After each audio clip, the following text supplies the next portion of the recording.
Hello everyone. चलिए, तो ये part one study unit number one में हम जो कोर कॉन्सेप्ट पढ़ रहे थे कल, आज उसको हम कंटिन्यू करेंगे। तो प्रीवियस क्लास में हमने फाइलिंग स्टेटस पढ़े थे, है ना। क्या क्या फाइलिंग स्टेटस थे? Single, merit filing jointly, merit filing separately, head of house hold और क्वालिफाइंग विडो और विडोअर।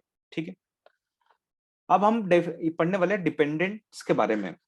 देखिए, डिपेंडेंट्स का मतलब क्या होता है हम ये पढ़ेंगे। अब ये डिपेंडेंट्स कहाँ काम आता है? हम एचओएच पढ़ रहे थे, वहां पर भी डिपेंडेंट वर्ड यूज हो रहा था, है ना।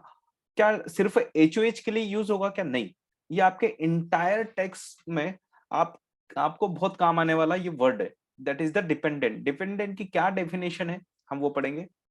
To qualify as a dependent the individual must be qualifying child or a qualifying relative. क्या होना चाहिए?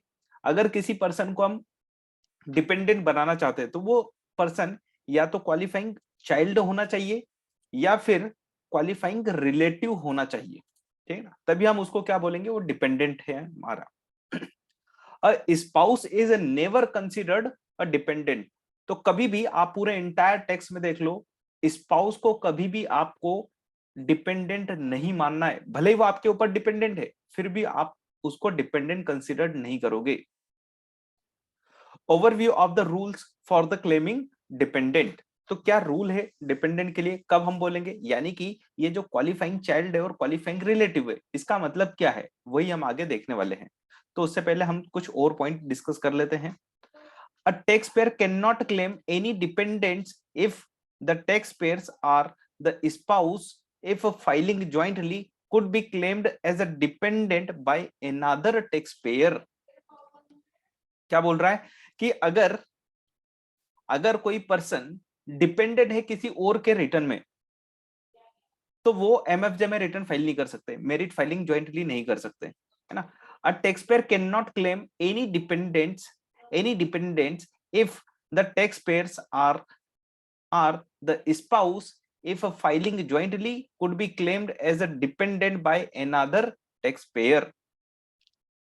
A taxpayer cannot claim a married person who files a joint return as a dependent unless that joint return is only a claim for the refund and there would be no tax liability for the either spouse on the separate return। देखो इसका मतलब क्या हुआ है।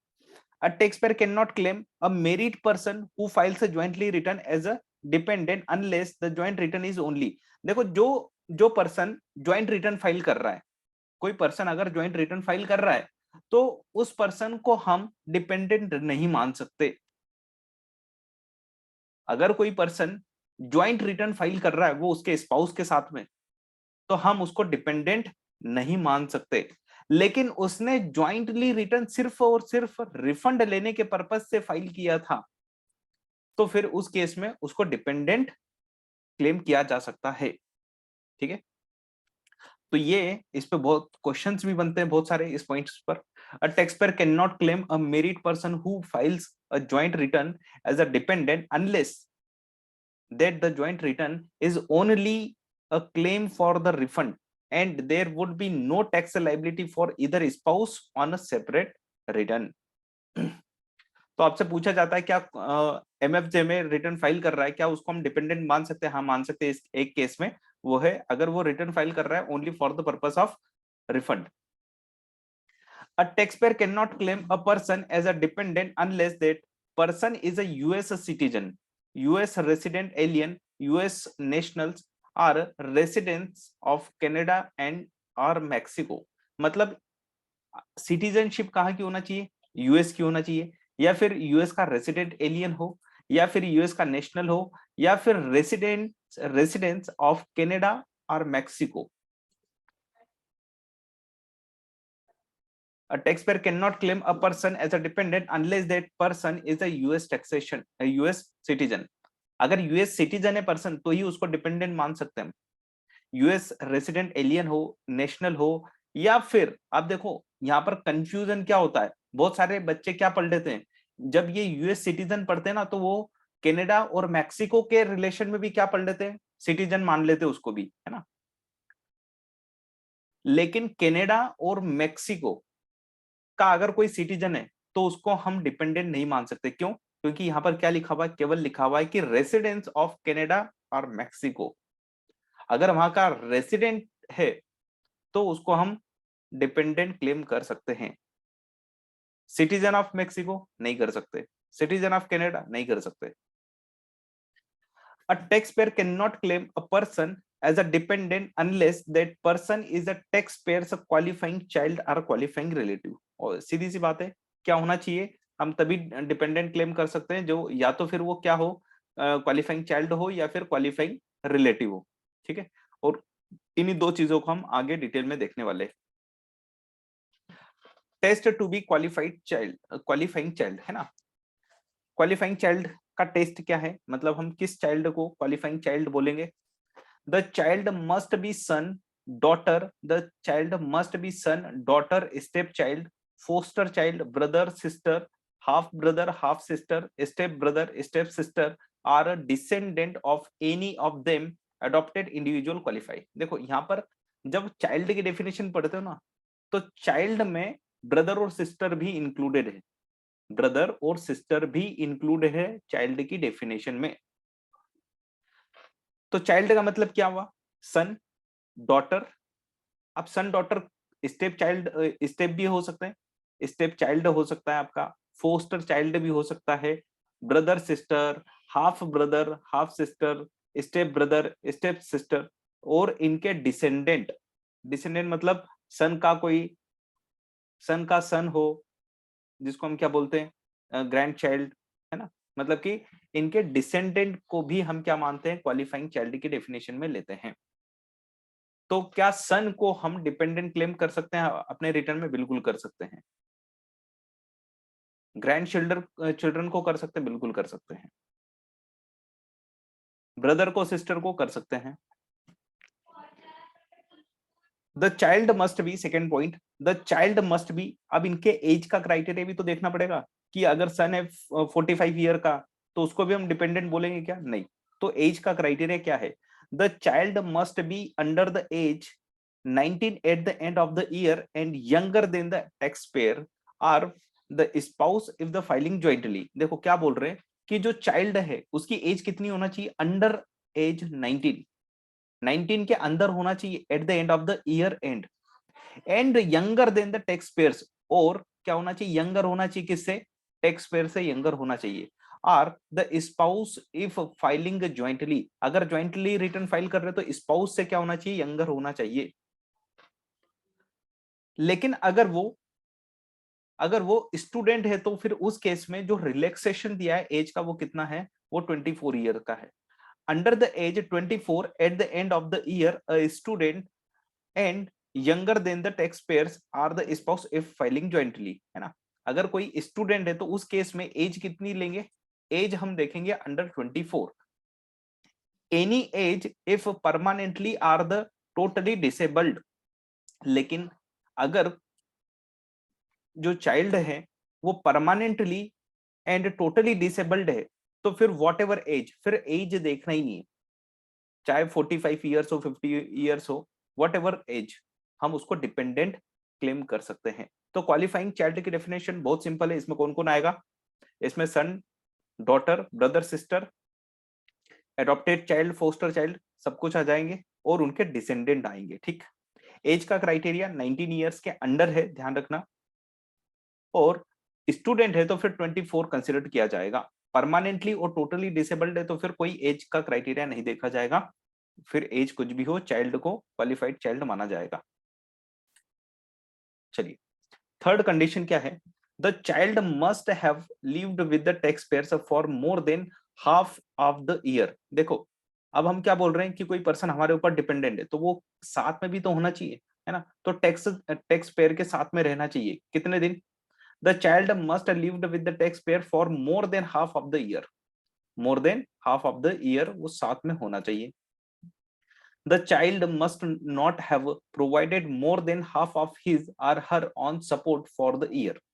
देखो child must not have provide more than half of his or her own support, इसका मतलब क्या हुआ?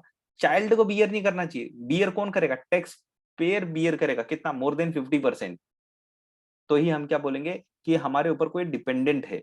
जिसके अगर देखा जाए तो एक्सपेंसेस कौन पे कर रहा है, टैक्स पेयर पे कर रहा है ना, मोर देन 50% होना चाहिए। The child must not have provided more than half of his or her own support for the year. हाँ 50% तक दे सकता है ना, 50% तक दे सकता है क्या, मोर देन 50%, यानी कि मोर देन हाफ अगर ये प्रोवाइड कर रहा है तो फिर ये कभी भी डिपेंडेंट चाइल्ड की डेफिनेशन में नहीं आएगा। The child is not filing a joint return for the year, the child is not filing a joint return for the year unless that joint return is filing only as a claimed for the refund of withheld income tax or the estimated tax paid, है ना। देखो जो child है वो joint return file नहीं करना चाहिए, लेकिन अगर वो ज्वाइंट रिटर्न सिर्फ और सिर्फ इसलिए फाइल कर रहा है क्योंकि उसको क्या चाहिए, उसको रिफंड चाहिए टैक्सेस का, तो उस केस में चलेगा। If the child meets the rule to be qualifying child for more than one person, only one person can actually treat the child as a qualifying child, है ना। अगर कोई चाइल्ड एक से ज्यादा टैक्स पेयर का क्या बन रहा है, वो क्वालिफाइंग चाइल्ड बन रहा है, तो कोई भी एक पर्सन क्या कर सकता है, उसको क्वालिफाइंग चाइल्ड मान सकता है, यानी कि अपना डिपेंडेंट मान सकता है। मतलब एक पर्सन किसी एक ही पर्सन के रिटर्न में डिपेंडेंट होगा, दो पर्सन के इसमें नहीं हो सकता। नेक्स्ट जो क्राइटेरिया है वो क्वालिफाइंग रिलेटिव का है। अगर क्वालिफाइंग चाइल्ड का क्राइटेरिया पूरा नहीं होता है तो फिर हम क्या कर सकते हैं, डिपेंडेंट की डेफिनेशन के लिए हम क्वालिफाइंग रिलेटिव की डेफिनेशन देख सकते हैं। क्या है क्वालिफाइंग रिलेटिव की definition, the person can not be tax payers qualifying child or the qualifying child of anyone else. ठीक है, मतलब जो पर्सन है वो क्वालिफाइंग चाइल्ड की डेफिनेशन में नहीं आ रहा है, or the qualifying child of any one else, और ना ही वो किसी और की भी क्वालिफाइंग चाइल्ड की डेफिनेशन में आ रहा है, मतलब वो अभी तक किसी के ऊपर डिपेंडेंट नहीं है, क्वालिफाइंग चाइल्ड की डेफिनेशन से बाहर है सबके। ठीक, अब हम देखेंगे क्वालिफाइंग रिलेटिव की डेफिनेशन में, द पर्सन इधर must be related to the tax payer in. देखो अगर डेफिनेशन को हम थोड़ा सा एनालिसिस करें, जो हमने क्वालिफाइंग चाइल्ड की डेफिनेशन देखी उसमें पेरेंट आ रहे हैं क्या, उसमें पेरेंट्स नहीं आ रहे, तो क्या पेरेंट्स हमारे ऊपर डिपेंडेंट नहीं है क्या, हो सकते हैं। वो किस डेफिनेशन में आएगा, फिर वो क्वालिफाइंग रिलेटिव के डेफिनेशन में आ जाएगा। द पर्सन इधर must be related to the tax payers in one of the way listed previously under the immediately relationship, or must live with the tax payers all year as a member of tax payers household. देखो क्या बोल रहा है ये, the person इधर must be related to the tax payers in one of the way, जो previously discussed है। चलो हम यहाँ पर इमीडिएट रिलेशनशिप लेते हैं ना। रिलेशनशिप का मतलब क्या है, रिलेटेड किसको बोलेंगे, जो इमीडिएट रिलेशनशिप में है। इमीडिएट रिलेशनशिप मतलब ब्लड रिलेशनशिप है ना, या फिर जो भी रिलेशनशिप क्रिएट होती है थ्रू मैरिज, तो हम उसको क्या बोलते हैं, इमीडिएट रिलेशनशिप बोलते हैं। Must be lived with, second condition क्या है, अगर आप ये कंडीशन फुलफिल नहीं कर पा रहा है कोई पर्सन, तो क्या देखेंगे, or must live with the tax payers all the year as a member of the tax payers household and the tax payers relationship must not violate local law. देखो क्या बोल रहा है ये सेकेंड पॉइंट जो बोल रहा है, ये बोल रहा है कि कोई भी पर्सन हो, चाहे वो रिलेशन में हो या ना हो, वो टैक्स पेयर के साथ में होल ईयर यानी कि ऑल द ईयर मेंबर रहता है। मतलब कि वो किसके साथ में रहता है, टैक्स पेयर के साथ में रहता है पूरे साल। जबकि क्वालिफाइंग चाइल्ड में हमने क्या देखा, 6 महीने से ज्यादा होना चाहिए, है ना, मोर देन 6 मंथ। यहाँ पर क्या बोल रहा है, all the year as a member, all the year as a member of the tax payers household. तो कोई भी पर्सन वो डिपेंडेंट के डेफिनेशन में आ जाएगा। ठीक है, देखो दो क्राइटेरिया होना चाहिए, या तो रिलेटिव वाला क्राइटेरिया पूरा हो जाए, या फिर ऑल द ईयर वाला क्राइटेरिया पूरा हो जाए। The persons gross income for the year must be less than $4,300। कितनी इनकम होना चाहिए, $4,300 से कम होना चाहिए ग्रॉस इनकम। तो अगर कोई पर्सन है वो किसी का क्वालिफाइंग चाइल्ड नहीं है, ठीक है, वो रिलेटिव भी नहीं है, लेकिन फिर भी वो हमारे साथ में रहता है, पूरे साल भर रहता है और उसकी इनकम कितनी है, ग्रॉस इनकम कितनी है, 4,300 से कम है, ठीक है, तो वो क्वालिफाइंग रिलेटिव के डेफिनेशन में आ जाएगा, यानी कि डिपेंडेंट के डेफिनेशन में आ जाएगा। एक और चीज बची है, the tax pair must provide more than half of the person total support for the year. Obviously बात है, उस पर्सन का जो भी एक्सपेंडिचर होता है वो कौन प्रोवाइड करता है, वो टैक्स पेयर प्रोवाइड करता है ना, कितना, मोर देन 50%। मतलब सीधी सी बात है, अगर हम किसी को बोल रहे हैं वो हमारे ऊपर डिपेंडेंट है, मतलब उसका जो एक्सपेंडिचर है वो हम बियर कर रहे हैं, और कितना बियर कर रहे हैं, मोर देन 50% एक्सपेंडिचर हम बियर कर रहे हैं, तो ही हम क्या बोलेंगे कि कोई पर्सन हमारे ऊपर डिपेंडेंट है। चलिए, तो ये चारों के चारों कंडीशन सेटिस्फाइड होना चाहिए, ये चारों की चारों कंडीशन सेटिस्फाइड होना चाहिए, तो हम उसको क्या बोलेंगे, क्वालिफाइंग रिलेटिव बोलेंगे। अगर कोई पर्सन क्वालिफाइंग चाइल्ड की डेफिनेशन में नहीं आ रहा है तो हमें एक बार चेक कर लेना चाहिए क्या वो क्वालिफाइंग रिलेटिव की डेफिनेशन में आ रहा है क्या। अगर यहाँ पर भी नहीं आ रहा है तो हम उस पर्सन को डिपेंडेंट क्लेम नहीं कर सकते।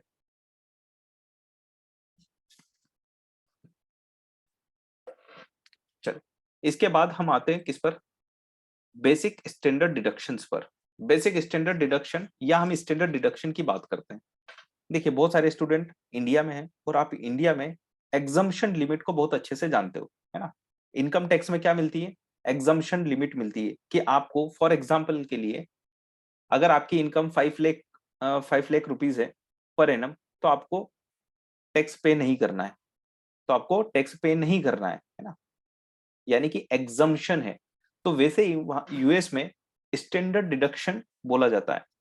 अगर इनकम अगर इनकम स्टैंडर्ड डिडक्शन तक है तो कोई टैक्स पे नहीं करना है, ठीक है ना। तो ये स्टैंडर्ड डिडक्शन कितनी है, और एक और टर्मिनोलॉजी आएगी एडिशनल स्टैंडर्ड डिडक्शन, तो वो क्या है वो भी देखेंगे, ठीक है। किसको मिलेगी किसको नहीं मिलेगी ये भी देखते हैं। The basic standard deduction amount depends on the filing status, मतलब जैसा फाइलिंग स्टेटस होगा वैसा अमाउंट भी डिफरेंट डिफरेंट होगा। तो filing status and dependency status on another's return. तो बेसिक स्टैंडर्ड डिडक्शन जो है वो दो चीजों पर डिपेंड करती है, एक तो फाइलिंग स्टेटस पर and dependency status on another return. मतलब हम बात कर रहे हैं उस डिपेंडेंट पर्सन की, जस्ट अभी हमने प्रीवियस स्लाइड में देखा डिपेंडेंट। अब उस डिपेंडेंट को क्या कोई स्टैंडर्ड डिडक्शन मिलेगी क्या, हाँ उसको मिलेगी, लेकिन कितनी, तो उसके लिए लिमिटेड डिडक्शन है। ये जो है ये डिपेंडेंट के केस में डिडक्शन गिवन है नीचे। The table on the next page list next page list the amount पर फाइलिंग स्टेटस। तो देखो, हम आगे वाला पहले पढ़ लेते फिर वापस आके इसको पढ़ते हैं, मैं बताता हूँ क्या पढ़ने वाले हम। देखो, ये किसके लिए, ये जनरल टैक्स पेयर्स के लिए। जनरल टैक्स पेयर मतलब कि अदर देन डिपेंडेंट के लिए। अगर कोई डिपेंडेंट पर्सन है तो उसके लिए लिमिट क्या है, वो लिमिट यहाँ पर गिवन है। तो ये कैसी लिमिट है, ये जनरल लिमिट है, ये सबके लिए है। तो 2021 स्टैंडर्ड डिडक्शन अमाउंट क्या क्या है, अगर फाइलिंग स्टेटस एमएफजे है, क्या है, मेरिट फाइलिंग ज्वाइंटली है, तो बेसिक स्टैंडर्ड डिडक्शन कितनी है, 25,100, और एडिशनल कितनी है, 1,350। अब ये एडिशनल कब मिलेगी, एक तो एज के क्राइटेरिया पे मिलेगी और ब्लाइंडनेस का क्राइटेरिया पर मिलेगी। तो दो केस में आपको ये एडिशनल डिडक्शन मिलती है। हम आगे देखेंगे कि ये कब कब मिलेगी। अमाउंट देख लो एक बार कि मेरिट फाइलिंग ज्वाइंटली है तो उसका स्टैंडर्ड डिडक्शन कितना है, 25,100 का स्टैंडर्ड डिडक्शन है, ठीक। क्वालिफाइंग विडो और विडोर के केस में कितना है, 25,100, और एडिशनल कितना है, 1350। अगर आप ध्यान से देख रहे हो तो देखो दोनों को सेम बेनिफिट मिलते हैं लगभग, क्वालिफाइंग विडो और विडोर एंड एमएफजे के केस में, है ना। मतलब कि ये जो क्यूडब्ल्यू वाला स्टेटस जो होता है इसको बेनिफिट जो है वो एमएफजे के इक्विवेलेंट ही मिलते हैं। एचओएच हेड ऑफ हाउस होल्डर के केस में 18,800 का स्टैंडर्ड डिडक्शन है। सिंगल के केस में कितना है, 12,550, और एमएफएस के केस में यानी कि मेरिट फाइलिंग सेपरेटली के केस में $12,550। तो देखो, ये पर्सन मेरिड है लेकिन फिर भी इसको बेनिफिट क्या मिल रहा है, बहुत कम मिल रहा है benefit in compare to married person. Married को कितना मिल रहा है, 25,100। क्वालिफाइंग विडो और विडोर को कितना मिल रहा है, 25,100। एचओएच को कितना मिल रहा है, 18,800। एडिशनल डिडक्शन कितनी है, अगर ध्यान से देखोगे तो 1,350, 1,350 यहाँ पर भी है, यहाँ पर भी है ना। यानी कि एचओएच और सिंगल को कितनी है, 1,700, और बाकी को कितनी है, 1,350। ठीक है, तो आप ऐसे याद कर सकते हो। आपको याद करना पड़ेगी ये लिमिट, कुछ चीजें हैं जो आपको मगअप करना ही पड़ेगी। मगअप कैसे करोगे? ऑटोमेटिक, जैसे जैसे क्वेश्चंस करते जाओगे ऑटोमेटिकली मगअप होते जाता है वो। जितनी ज्यादा बार रिवीजन करोगे ऑटोमेटिकली फिगर्स आपको मेमोराइज हो जाएंगे। एडिशनल स्टैंडर्ड डिडक्शन किसको मिलेगी? Additional standard deduction, an individual who has attend the age of 65 or is a blind is entitled to amount. क्या होगा? या तो एज का क्राइटेरिया फुलफिल हो जाए या फिर ब्लाइंडनेस का क्राइटेरिया फुलफिल हो जाए। लेकिन अगर दोनों ही क्राइटेरिया फुलफिल हो गए तो फिर डबल एडिशनल स्टैंडर्ड डिडक्शन मिलेगी, 2 बार मिलेगी स्टैंडर्ड डिडक्शन। हम एडिशनल स्टैंडर्ड डिडक्शन ऐसा बोल सकते हैं, है ना। मतलब कि अगर कोई पर्सन ने एज अटेंड कर दी 65 और वो ब्लाइंड भी है, तो फिर उसके लिए एडिशनल स्टैंडर्ड डिडक्शन कितना होगा? देखो 1350 तो एज के लिए, ब्लाइंडनेस के लिए 1350 और जोड़ लो, यानी कि टोटल कितना हो जाएगा? $2700। और अगर वो एमएफजे और दोनों ही पर्सन क्या है, 65 की एज अटेंड करते हैं, तो कितना हो जाएगा? 1350 अगर दोनों भी ब्लाइंड है तो फिर 2700 कितना हो जाएगा? 5400। आगे क्वेश्चन आएगा, वहां देख लेंगे हम। An individual who has attained the age of 65 or is blind is entitled to the amount, ठीक है। Blind in this context means no better than 20/200 vision in the better eye even with the corrective lens, है ना। Length भले corrective lens लगा दिया है कि अगर ब्लाइंडनेस कैसी है, blindness in this context no better than 20/200 vision in the better eye even with the corrective lenses. तो आपको क्या देखना है ब्लाइंडनेस का criteria? No better than 20/200। The individual is entitled to the amount if he or she attend the age 65 before the end of the tax year even if he or she die before the end of the year but not if. देखो इसका मतलब क्या है कि अगर मान के चलो किसी पर्सन की डेथ हो जाती है ना, किसी पर्सन की डेथ हो जाती है, तो 65 ईयर वाला क्राइटेरिया कब देखेंगे? उसकी डेथ के दिन देखेंगे क्या, कि ईयर एंड पर, है ना। जनरली हम क्या करते हैं, ईयर एंड पर देखते हैं कि उसकी एज कितनी हुई, ठीक। लेकिन अगर किसी की डेथ हो गई तो फिर उस केस में उसकी एज किस दिन देखी जाएगी? जिस दिन डेथ हो रही है उस दिन। तो उस दिन अगर 65 का क्राइटेरिया पूरा हो गया है तो फिर एडिशनल डिडक्शन मिलेगी, अदरवाइज नहीं मिलेगी, है ना। यही पॉइंट में इसने एक्सप्लेन किया है। The individual is entitled to amount if he or she attain age 65 before the end of the tax year, है ना। वो इंटाइटल होगा अगर ईयर एंड होने से पहले उसने 65 अटेंड कर लिए। Even if he or she die before the end of the year but not if he or she dies before the attending the age 65 even if he or she would have otherwise reached age 65 before the year end। ये बोलना चाहता है कि देखो अगर उसकी death नहीं हुई होती तो वो ईयर एंड पर 65 की डेथ अचीव कर अटेंड कर लेता या कर लेती। तो हमें वो नहीं देखना, हमें तो डेथ के दिन देखना है, क्या उसकी 65 ईयर्स हो गई थी क्या। तो डेथ वाले केस में हम कब चेक करते हैं? जिस दिन डेथ हुई उस दिन एज चेक करेंगे, क्या 65 है? 65 है तो ठीक है।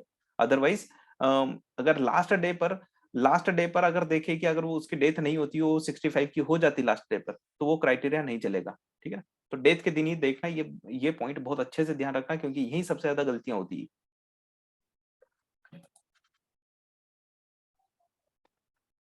A person who become blind on or before the last day of the taxable year is entitled to the amount। देखो पूरे साल भर तो ब्लाइंड नहीं था, लेकिन लास्ट डे ब्लाइंड हो गया, on or before the last day the taxable year entitled to the amount, तो उसको पूरे साल के लिए क्या माना जाएगा? ब्लाइंड माना जाएगा। यानी कि हम लास्ट डे चेक करते हैं, last day marital status check करते हैं, लास्ट डे क्या चेक करते हैं? एज क्राइटेरिया देखते हैं, ब्लाइंडनेस का क्राइटेरिया भी लास्ट डे देखेंगे, ठीक है। once once qualified the standard deduction is allowed in the full। it is not prorated if the persons die during the tax year। देखो अगर किसी पर्सन की डेथ हो गई है ना, मान के चलो कि जुलाई में हो गई और उसने 65 वाला क्राइटेरिया पूरा कर दिया, तो क्या उसको प्रोराटा बेसिस पर क्या देंगे? डिडक्शन देंगे क्या? सॉरी स्टैंडर्ड डिडक्शन मिलेगी क्या उसको, मतलब कि हाफ मिलेगी क्या उसको एडिशनल स्टैंडर्ड डिडक्शन, अगर उसकी डेथ 1 जुलाई को हो जाती है, ठीक है, 65 का क्राइटेरिया पूरा हो गया, मतलब कि 6 जनवरी से लेकर जून तक, जून या 30 जून को मान लो, भले ही कंफ्यूजन पूरा ही हट जाएगा।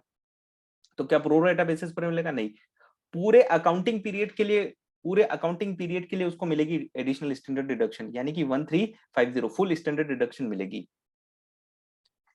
An individual who has both reached age 65 and is blind is entitled to twice the amount। ये मैंने आपको पहले बता दिया है ना, कि उसको क्या मिलेगा, डबल बेनिफिट मिलता है, कि अगर कोई जिसकी एज 65 है प्लस वो ब्लाइंड भी है, तो उसको 1300 प्लस 50 कितना मिलेगा, 20, टोटल 2700 मिलेगा, ठीक है ना, एक पर्सन के लिए। अगर ज्वाइंटली रिटर्न फाइल कर रहे हैं तो 2 पर्सन की काउंट करेंगे हम, तो दोनों स्पाउस की क्या देखी जाएगी, एज और ब्लाइंडनेस देखी जाएगी अलग अलग।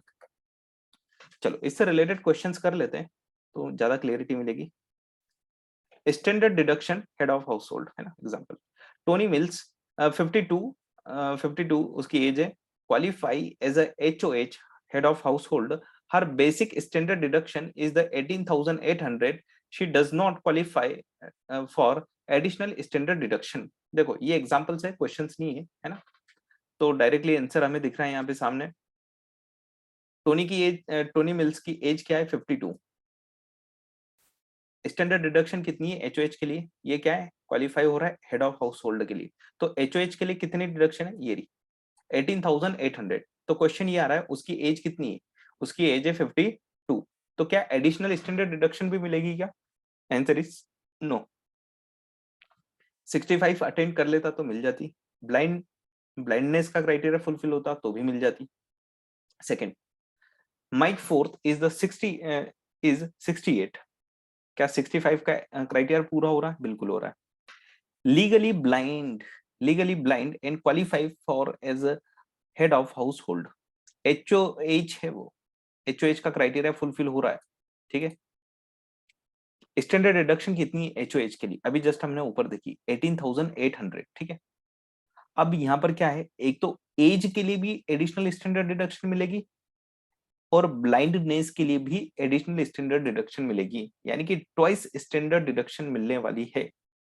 तो कितनी है इनके लिए, कितनी है, एचओएच के लिए 1700 की एडिशनल स्टैंडर्ड डिडक्शन है, ठीक है, 1700 है, तो 1700 तो एज के लिए मिलेगी, 1700 ब्लाइंडनेस के लिए मिलेगी, तो टोटल कितनी मिल जाएगी,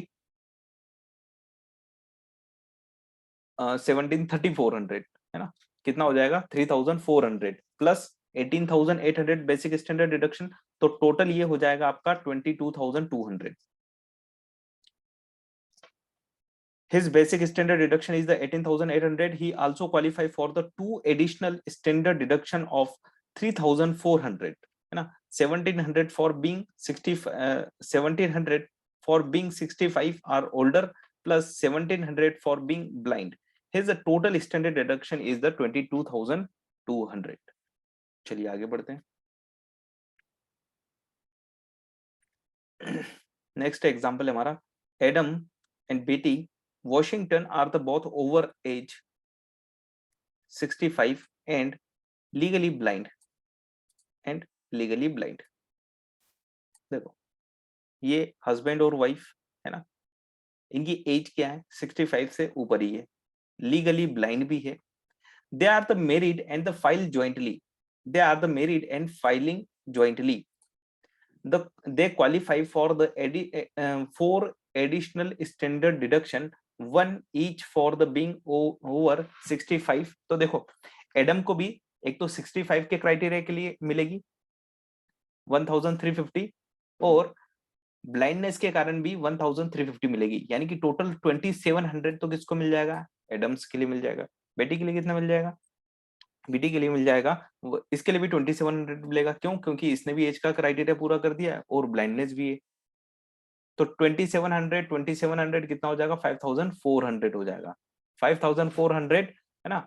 और जो उनको बेसिक स्टैंडर्ड डिडक्शन मिल रही है वो तो मिल रही थी, कितनी मिल रही है वो 25,100 की मिलती है इनको, तो 25,100 basic standard deduction plus 1350 multiplied by 4, है ना। ये 4 क्यों किया हुआ है वो आपको क्लियरिफाई हो गया होगा। अगर टोटल आप लॉजिक लगा लो तो कितना है, ये 5400 है, इसमें प्लस कर दो तो कितना हो जाएगा, ये हो जाएगा आपका 30,500। ठीक है। नेक्स्ट स्टैंडर्ड डिडक्शन पर क्वेश्चन एक और, Johnny Woodson is the unmarried and fully, क्या है पहली चीज तो ये देख लो, अनमेरिड है, and fully support her 72 years old mother. इसके ऊपर क्या है, डिपेंडेंट है, तो ये क्या एचओएच के लिए क्वालिफाई हो जाएगा, यस, है ना। अनमेरिड है, ठीक है, एचओएच के लिए क्या लगता है, अनमेरिड होना चाहिए या फिर कंसिडर अनमेरिड हो, तो यहाँ पर सीधा दे रखा है अनमेरिड है, इसके ऊपर मदर डिपेंडेंट है, ठीक है। Johnny qualify as a head of household, Johnny's basic standard deduction is 18,800, Johnny may not claim the additional standard deduction for her dependent mother.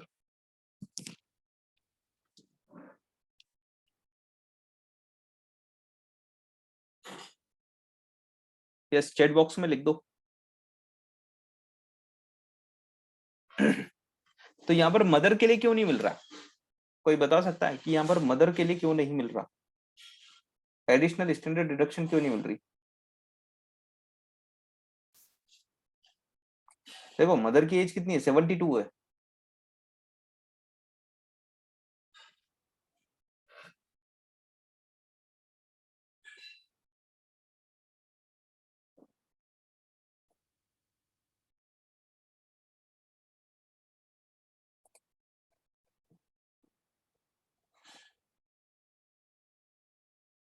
अभी तो समझाया, 4 क्यों मल्टीप्लाइड कर रहे हैं, 4 का क्या हुआ, देखो दो बार मिलेगी ना, एडम्स को कितनी मिलेगी, 2 मिलेगी, उसके एडम्स को 2 टाइम्स मिलेगी, है ना, ट्वाइस मिलती है ना, ट्वाइस क्यों मिल रही है, एज के कारण और ब्लाइंडनेस के कारण, तो 2 टाइम्स इसको मिलेगी, 2 टाइम्स बीटी को मिलेगी, तो यहाँ कितना हो गया, 4 हो गया ना। या तो आप ऐसे मत करो, ये तो कैलकुलेशन इन्होंने एक्सप्लेन किया है, आप 1300 देखो, एक तो 65 के कारण, एक ब्लाइंडनेस के कारण, ठीक है, एडम को और बीटी को, ठीक है, कितना मिलेगा 1350, और ब्लाइंडनेस का कितना मिलेगा 1350, कितना हो गया 2700, इसको भी कितना मिलेगा 1350 एज के लिए, और ब्लाइंडनेस के लिए 1350, कितना हो जाएगा टोटल, कितना हो गया 5400। ये एडिशनल स्टैंडर्ड डिडक्शन है, ये क्या है, एडिशनल स्टैंडर्ड डिडक्शन है। बेसिक कितनी, बेसिक एमएफजे को कितनी मिलती है 25,100, तो टोटल कितना हो जाएगा, बेसिक है आपकी 25,100 और 5,400, कितना हो गया 30,500 ना। ये देखो 1 2 3 4, इसलिए उन्होंने डायरेक्टली क्या कर दिया, 1,350 मल्टीप्लाइड बाई 4 कर दिया है। चलिए रिप्लाई यहां पर दीजिए, यहां पर आप क्वेश्चन को रीड करिए, बताइए कि मदर यहां पर एडिशनल डिडक्शन क्यों नहीं मिल रही,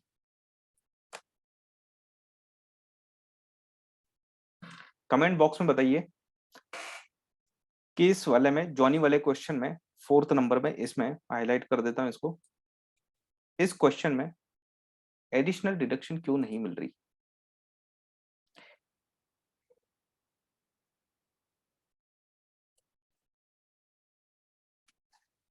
चलो हटा देता हूं, ठीक है।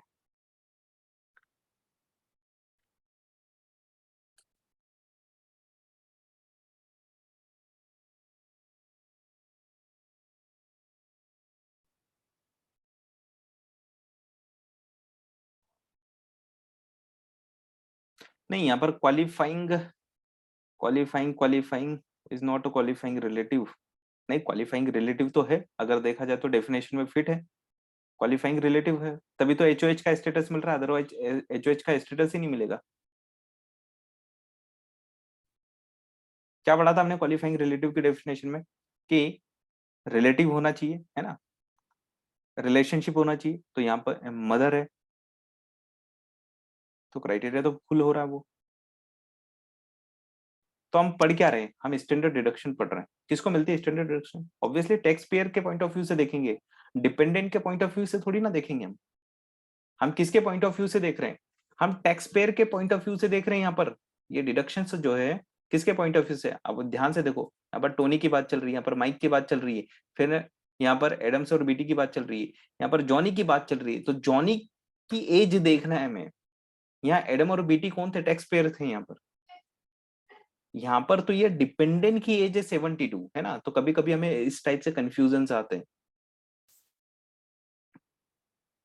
नहीं 65 तो है ना, 72 ये तो 72 है ना। यहाँ पर क्या कंफ्यूजन है, कंफ्यूजन ये है कि मदर की एज कितनी है, 72। तो हमें मदर की एज नहीं देखना है, हमें किसकी देखना होती है, हमें टैक्स पेयर की एज देखना होती है। तो ये कंफ्यूजन आता है और इन्होंने यहाँ पे एक्सप्लेन भी किया है इसीलिए, है ना। Johnny's basic standard deduction is the 18,800। Johnny may not claim the additional standard deduction for her dependent mother. उसके डिपेंडेंट मदर की एज 72 है, तो उसके बेसिस पर यहाँ एडिशनल स्टैंडर्ड डिडक्शन नहीं मिलने वाली, है ना। तो हमें किसकी देखना होती है, टैक्स पेयर की देखना होती है।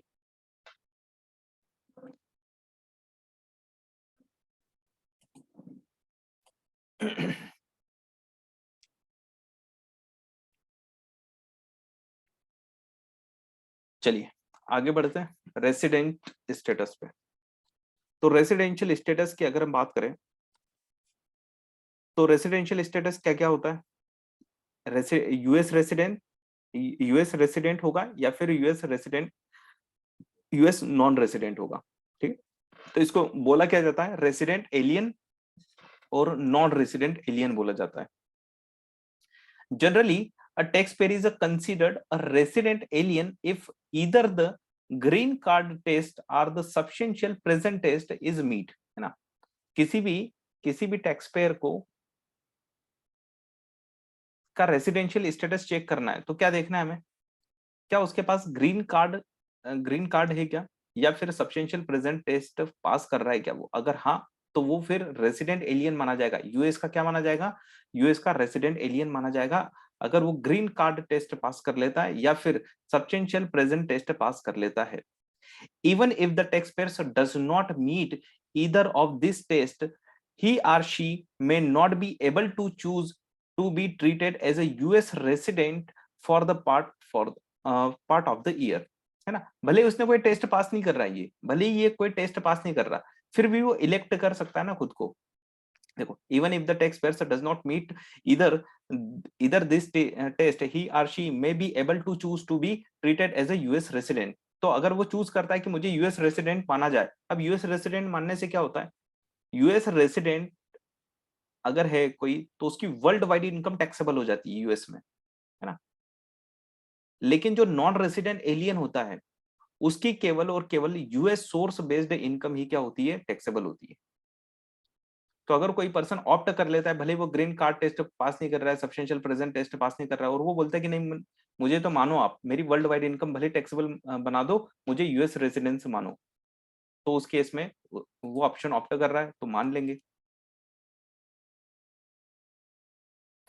टैक्स पेयर की एज कितनी कंसिडर होगी, प्रीवियस क्वेश्चन में बात कर रहे हो क्या, इस क्वेश्चन में बात कर रहे हो? नहीं, यहाँ पर टैक्स पेयर की एज गिवन नहीं है, यहाँ पर एज एज गिवन नहीं है, इसलिए यहाँ पर एडिशनल डिडक्शन नहीं मिलेगी, है ना। क्वेश्चन आपको क्या पूछना चाह रहा था, क्वेश्चन आपको कंफ्यूज करना चाहता था, वो यहाँ पर टैक्स पेयर की एज उसने नहीं दी है यहाँ पर, लेकिन एज किसकी दी है, मदर की एज दी है, यानी कि डिपेंडेंट की एज दी है, ताकि बच्चा यहाँ पर कंफ्यूज हो और कंफ्यूज होके वो क्या ले ले, एडिशनल स्टैंडर्ड डिडक्शन क्लेम कर ले यहाँ पर, है ना। तो यहाँ पर अगर क्वेश्चन साइलेंट है तो हमें क्या मान के चलना है, इसकी एज 65 के अंडर होगी, इसलिए उसको एडिशनल डिडक्शन नहीं मिल रही। तो क्वेश्चन ने भी देखो यहाँ पर एक्सप्लेनेशन क्या दिया हुआ है, Johnny may not claim additional standard deduction for her dependent mother, ठीक है। चलो वापस आते हैं हम इस पर। तो रेसिडेंट रेसिडेंट स्टेटस अगर हमें देखना है, यानी कि रेसिडेंट एलियन है या नहीं, कैसे पता करेंगे, वो ग्रीन कार्ड टेस्ट पास कर ले या फिर सब्सटेंशियल प्रेजेंट टेस्ट पास कर ले। लेकिन अगर ये दोनों टेस्ट पास नहीं कर रहा है फिर भी वो यूएस का रेसिडेंट एलियन माना जाएगा कब, जब वो ऐसा ऑप्शन ऑप्ट कर लेता है और उसकी वर्ल्ड वाइड इनकम फिर क्या हो जाती है, टैक्सेबल हो जाती है। ठीक, तो क्या है green card test? A taxpayer is a resident for the tax purpose if he or she as a lawful permanent resident of the United States at any time during the year, है ना, मतलब कि वो lawfully क्या होता है वहां पर, परमानेंट रेसिडेंस है उसके पास में, मतलब उसके वो ग्रीन कार्ड होल्डर है, तो उसको क्या माना जाता है, उसको रेसिडेंट एलियन माना जाता है। लेकिन अगर उसके पास ग्रीन कार्ड नहीं है तो फिर वो सब्सटेंशियल प्रेजेंट टेस्ट पास कर ले। अब सब्सटेंशियल प्रेजेंट टेस्ट क्या है? Substantial present test, a taxpayer is considered a US resident if he or she was physically present in the States for at least 31 days during the 2021 and 183 days 183 days during 2021, 2020 and 2029, counting all days of the physical presence in 2020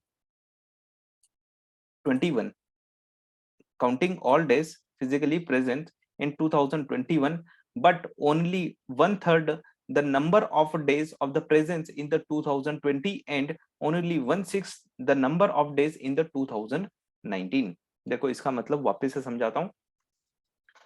हमें test substantial present test देखना है तो कैसे देखेंगे? हम ये देखेंगे क्या टैक्स पेयर 2021 में, क्योंकि हमारा टैक्स ईयर कौन सा 2021 है, एटलीस्ट 130 डेज होना चाहिए, है ना, फिजिकली प्रेजेंट होना चाहिए यूनाइटेड स्टेट्स में 31 days during the 2021 and 183 days. और क्यूमुलेटिवली कितना देखेंगे? हम क्यूमुलेटिवली देखेंगे क्या वो पिछले 3 साल में 183 डेज फिजिकली प्रेजेंट था यूनाइटेड स्टेट्स में। अगर ये दोनों क्राइटेरिया फुलफिल हो जाते हैं एक साथ तो हम बोलेंगे कि उसने सब्सटेंशियल टेस्ट पास कर लिया और वो कौन है, यूएस रेसिडेंट एलियन है। तो यहाँ पर देखो कैलकुलेशन थोड़ा कॉम्प्लिकेटेड दिया हुआ है, कॉम्प्लिकेटेड तो नहीं है, बहुत इजी, एक बार समझ जाओगे तो फिर आपके भी हैबिट में आ जाएगा वो। 183 डेज ड्यूरिंग द 2021, 2020 और 2020 2019 ना, इन 3 साल का मिला के 183 डेज देखना है।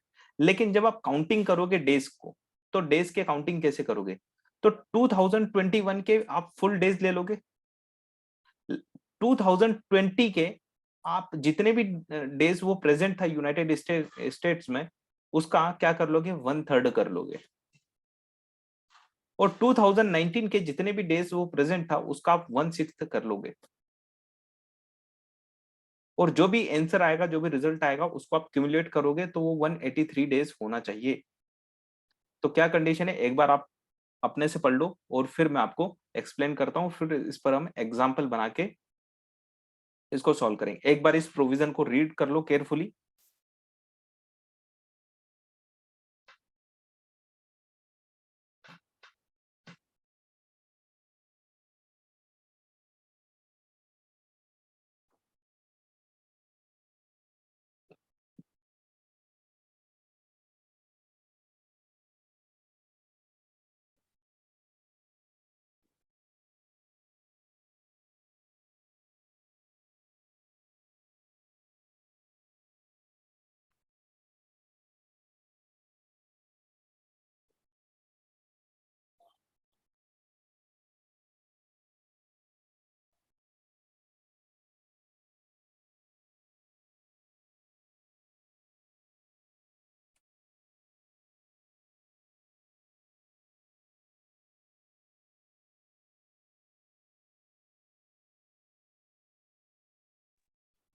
चलिए पढ़ लिया होगा आई थिंक।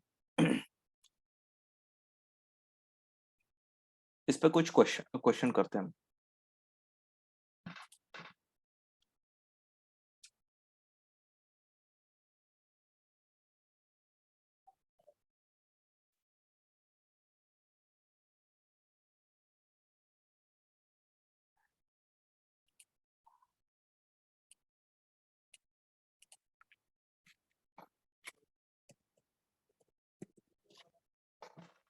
एक एग्जाम्पल बनाते हैं और हम देखते हैं 2021 2020 एंड 2019, है ना, ये 3 इयर्स का क्राइटेरिया है।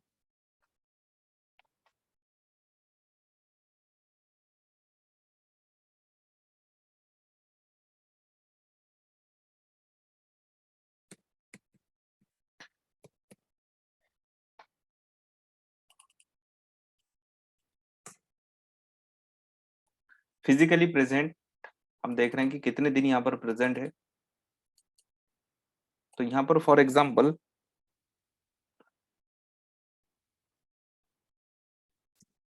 29 डेज, ठीक है, 100 डेज, और यहाँ पर 365 डेज, और यहाँ पर हम ले लेते हैं 300 डेज। आराम से आंसर करना है आपको। आपको क्या बताना है? इसका रेसिडेंट स्टेटस बताना है।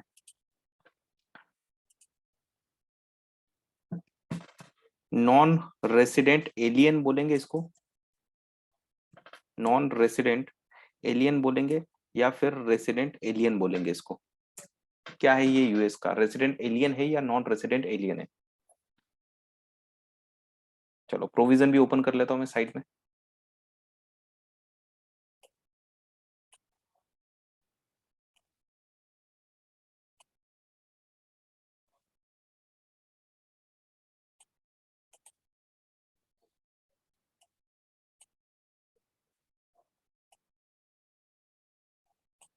ठीक है, आपको क्वेश्चन भी दिखाई दे रहा होगा, और यहाँ पर सब्सटेंशियल प्रेजेंट टेस्ट का क्राइटेरिया भी दिख रहा है। ठीक है,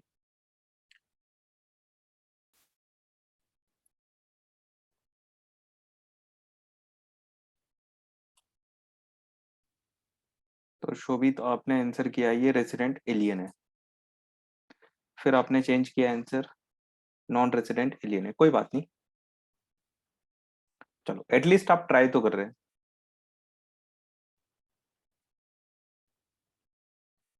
चलिए बाकी रिप्लाई करिए फटाफट। सिर्फ 2 वर्ड लिखना है, या तो एनआरए लिखना है या रेसिडेंट एलियन लिखना है। ठीक है ना?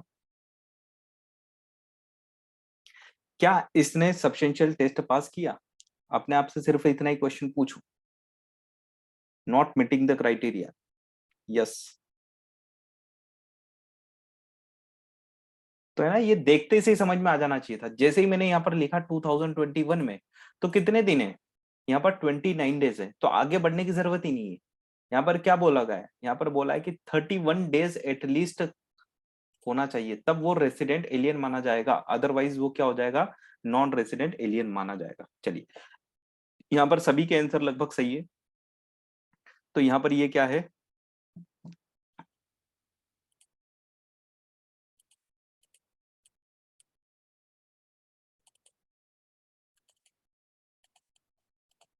हम लिख देते हैं यहाँ पर नॉन रेसिडेंट एलियन है ये। चलिए, अब दूसरा सिनेरियो हम क्रिएट कर लेते हैं। यहाँ पर है आपके 45 डेज, यहाँ पर है आपके 300 डेज, या हम यहाँ पर ले लेते हैं 200 डेज, और यहाँ पर ले लेते हैं हम 100 डेज।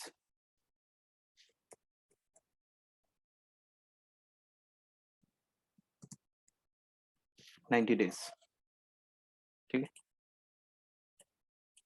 चलिए थोड़ा सा राउंड फिगर में आ जाए इस टाइप से कैलकुलेशन दे देता हूँ। 180 ले लो इसको, 180 डेज।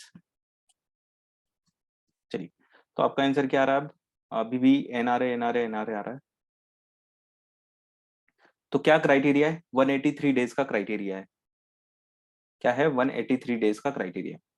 बताइए कितने दिन हम कंसिडर करेंगे? काउंटिंग जब आप करोगे तो कितना क्यूमुलेटिव हो रहा है? तो यहाँ पर आप क्यूमुलेटिव टोटल कितना होगा, सबसे पहले तो ये फाइंड आउट करा करो। यहाँ पर तो क्यूमुलेटिव फिगर फाइंड आउट करने की जरूरत ही नहीं थी। यहाँ पर क्यूमुलेटिव फिगर फाइंड आउट करेंगे, हाँ करेंगे, क्योंकि देखो 45 डेज वाला यहाँ पर क्या हो रहा है, 31 डेज वाला क्राइटेरिया पूरा हो रहा है, कंडीशन ये तो मीट हो रही है। चलो एक काम करता हूँ, ऑटोमेटिकली आप कैलकुलेट करोगे अब, 2 सेकेंड। यहाँ पर है आपके 31 डेज, यहाँ पर आपका आ रहा है 185 डेज, यहाँ पर आपका आ रहा है 200 डेज। चलिए अब बताइए इस वाले सिनेरियो में क्या है, फिर हम दोनों का एक साथ देखेंगे। आपको लास्ट सिनेरियो जो मैं हाईलाइट कर रहा हूं उसका रिप्लाई करना है।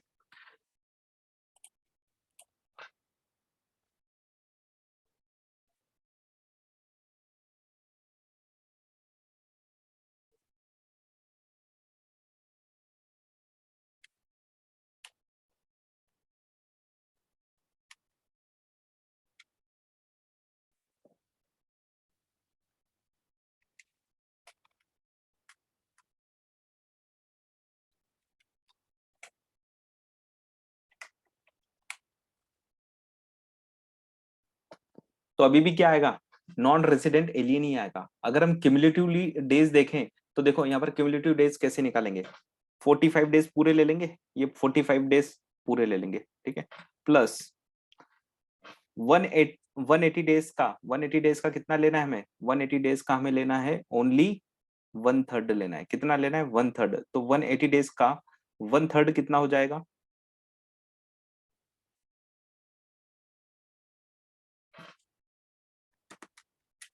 180 डिवाइडेड बाई 3, तो 60 हम यहाँ पर ले लेते हैं, प्लस 90 डेज का, 90 डेज का कितना हो जाएगा, 45 हो जाएगा ना, नहीं 30 हो जाएगा, 1/6 निकाला है ना 90 डेज का, 1/6,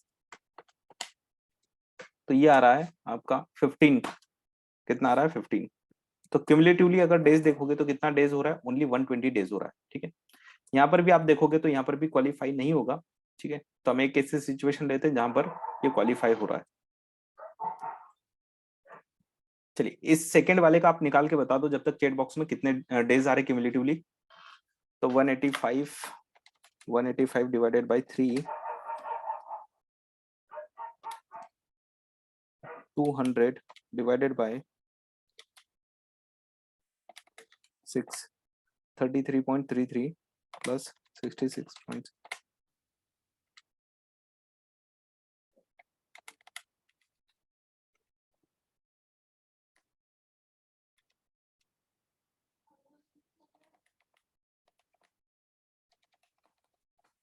तो 95 डेज, 95 प्लस 31, 95 प्लस 31, तो 126 टोटल आ रहा है, यस 126। चलिए अब लास्ट एक सिनेरियो ले लेते हैं जिसमें कंडीशन मीट हो जाए।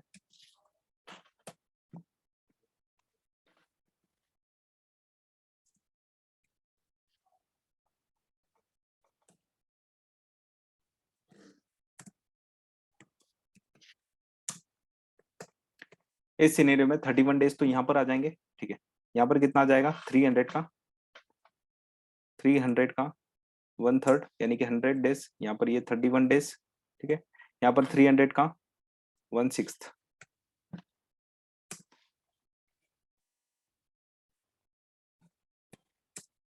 तो टोटल कितना हो रहा है इस केस में, इस केस में टोटल हो रहा है 181 डेज। तो यहाँ पर भी क्राइटेरिया पूरा नहीं हो रहा है, तो एक काम कर देते हैं, थोड़ा सा इंक्रीज कर देते हैं, 300 की जगह 360 कर देते हैं, फिर देखते हैं।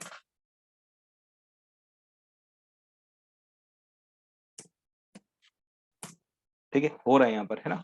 तो इस केस में आपका क्या हो जाएगा, ये सब्सटेंशियल प्रेजेंट टेस्ट पास हो जाएगा। तो 201 डेज आ रहे हैं इस केस में क्यूमुलेटिवली अगर देखा जाए तो, 31 प्लस 120 प्लस 50। चलिए तो इस टाइप से ही आप सब्सटेंशियल प्रेजेंट टेस्ट क्या करोगे, रन करोगे। आगे बढ़ते हैं। आपका रेसिडेंशियल स्टेटस एंडिंग कब होता है ना, मतलब जो ऑप्शन चूज करते हैं तो उसमें एंडिंग कब माना जाएगा। इधर spouse may choose to revoke the residence status of the non resident alien spouse, other means by which the status. देखो एक तो ऑप्शन जो आप ऑप्शन चुना था उसको ऑप्शन को रिवोक कर लो, क्या आप खुद कंसिडर कर लो कि नहीं नॉन रेसिडेंट ही मानना है। इधर spouse may choose to revoke residence status of a non resident alien spouse, या फिर other means by which the status is ended including death हो जाए, डाइवोर्स हो जाए, लीगल सेपरेशन हो जाए, एंड इन एडुकेट रिकॉर्ड्स, है ना, रिकॉर्ड्स मेंटेन करने के लिए बोला गया हो और रिकॉर्ड्स मेंटेन नहीं किए, तो उस केस में रेसिडेंशियल स्टेटस का जो ऑप्शन था वो ऑप्शन लैप्स हो जाएगा, फिर नॉन रेसिडेंट ही कंसिडर्ड किया जाएगा। यानी किस ऑप्शन की बात कर रहे हैं? इस ऑप्शन की बात कर रहे हैं। यहाँ पे ऑप्शन दिया था ना,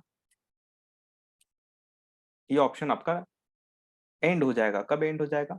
या तो ऑप्शन रिवोक कर लिया जाए, या फिर डाइवोर्स हो जाए, इनएडिक्वेट रिकॉर्ड्स हो, या फिर डेथ हो जाए। ठीक, चलिए, तो आज का लेक्चर हम यहाँ पर एंड कर रहे हैं, है ना। इसके आगे हम और देखेंगे फर्दर नेक्स्ट क्लास में।